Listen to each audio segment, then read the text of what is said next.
Hello, I'm Dr. Heidi Horsley, the Executive Director for the Open to Hope Foundation, and I'm here with one of my very good friends, Dr. Howard Winokuer. Howard, can you tell us a little bit about what you do? You know, I thought today what I'd like to talk about would be helping people in difficult situations realize that it's okay to see past some of the issues. And one of the things I'd like to say is that it's okay to have hope even if things don't look hopeful. Howard, I like this because I'm serious. A lot of people feel guilty when they start to have hope. I mean, I think about some people who are, like you said, guilty is a good word, because how can I feel hopeful? I think about a friend of mine with Compassionate Friends. And we were talking one time, this was just after her son died, maybe 5 or 6 months, and we were talking, and I must have said something funny. I imagine that. Yeah, right? And she started laughing, and then all of a sudden she stopped laughing and said, "How can I laugh? My son is dead." But one of the things she realized was that if she could laugh for one moment now, as she began to heal, she could laugh for other moments.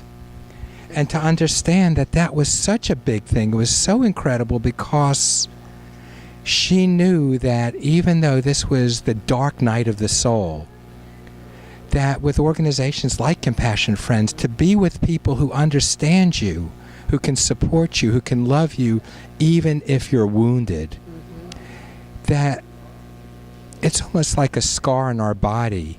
If I were to touch a scar right now where I had surgery 5 years ago, it might not hurt to touch it because it's healed. The scar would always be there to remind me that I've been through something very difficult in my life. And having someone die that we love, there'll always be a scar.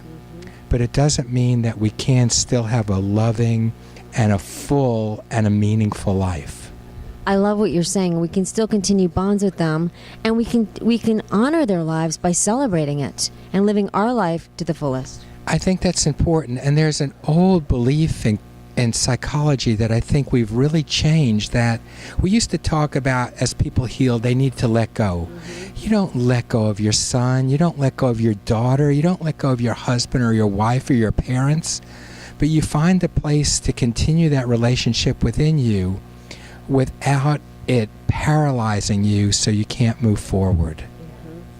I love that. So reinvesting in new relationships and yet still continuing bonds with those that we've loved and lost.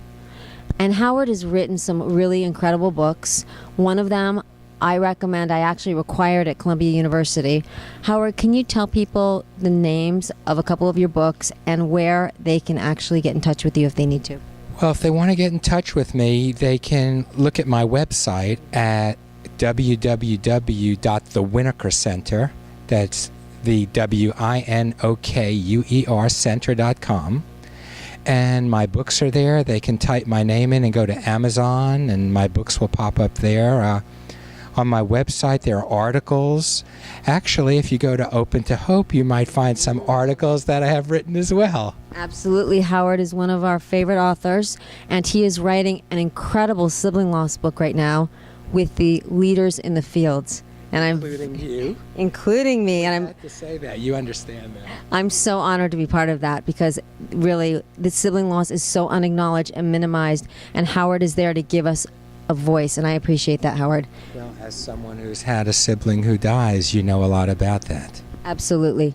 Howard, thank you so much. I'm so honored that you're my friend, and you are doing so much for the world to help people heal. Thank you, Dr. Horsley. You're welcome. And this is Dr. Heidi Horsley with the Open to Hope Foundation.